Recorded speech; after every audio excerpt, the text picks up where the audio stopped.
Tai treneri, antra išvyka šį sezoną į Širvintas ir šį kartą skirtingai ne tas pirmas ankstyvas pasirodymas, matyt, kartėlio daugiau bus. Tąkart buvo daug džiaugsmo po pergalės, dabar 3-0 Vilniaus rajono Transinvest laimėjo. Tai kas šiandien buvo kitaip nei praėjusį kartą ir ko apskritai šiandien jums trūko? Gal pasakysiu, 3 rungtynės praleidžiam jau, jeigu neklystu, 10 įvarčių, tai čia yra ir atsakymas, kad galima sakyti, kažkiek sugriuvom, bet šnekėti apie šias rungtynės, būtent tai pirmą kėlinį visiškai nesiklijavo. Gal labiausiai trūko man tokios kovotojo, tokios dvasios, kad eitumėm į dvikovas, kad norėtumėm, kad būtumėm tiesiog alkani. Ta, ką jūs minėjot, gal kai atvažiavom čia pirmas rungtynės, mes buvom alkani, mes norėjom įrodyti, mes žaidėm nuo gynybos, mes buvom disciplinuoti, šiandien to visiškai nevyko. Antrą kėlinį išėjom, gerai pradėjom ir prasileidom, aš nežinau, ten iš mano pusės, kur aš stovėjau, labai kvailokį įvartį ir 3-0 jau sunku.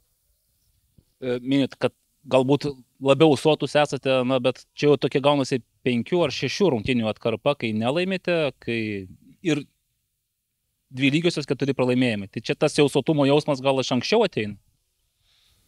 Tikriausiai. Žinot, geras pastebėjimas, bet kažkaip koncentruojamės į tas 3 rungtynės, kaip tas didelis skaičius į mūsų vartus, bet taip, tikrai. Norisi, aš kaip ir vaikinam pasakiau po rungtynių, kad norisi dabar, kai yra sunku, norisi vyrų, norisi, kad kaip tik būti visi kartu, kad mes galėtumėm iš to, vadinkime, duobelės kilti į viršų. Vis tiek esate 3 vietoje, gal tas toks saugumo jausmas yra, kad jau kaip iškrisi iš A lygos, jeigu esi 3 ir pusę sezono praleidi 3 vietoje. Ne, jūs supraskite, kad mūsų tikslas yra išlikti A lygoje. Ir nesisvajojam, kaip aš sakiau, nei vieną interviu, būkim ant žemės. Tiek. Dėl varžovų, kas pasikeitė Transinvest žaidime? Vis tiek tikriausiai ruošiatės rungtynėms, dėliojate vienokį planą. Kas juose kitokio yra? Nuotaika. Tiesiog pasikeitė nuotaika, žaidėjai labai aukšto lygio, tai tiesiog jaučiasi nuotaika, jaučiasi, kad rūbinėje jie yra švaresni, lengvesni, galim sakyti, tai matėsi ir aikštė, tas viskas persineša į aikštę.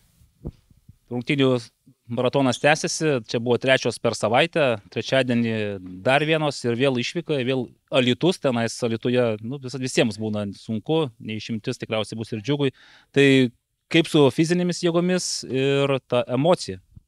Emocija, kaip ir kalbėjom ką tik, tai emocija tikrai nėra gerai, bet su fiziniam savybėmis kažką keisim, rotuosim, darysim, maksimaliai ruošim komandą, kad parsivežtumėm 3 taškus, reabilituotumėm. Atsivėrė perėjimų langas, čia aišku vėl neišvengiamai, matyt, mes kalbėsim po kiekvienų rungtynių, ar nusimato kažkokių naujokų, ar turit kažką? Norėtumėm, bet laikas dar parodys.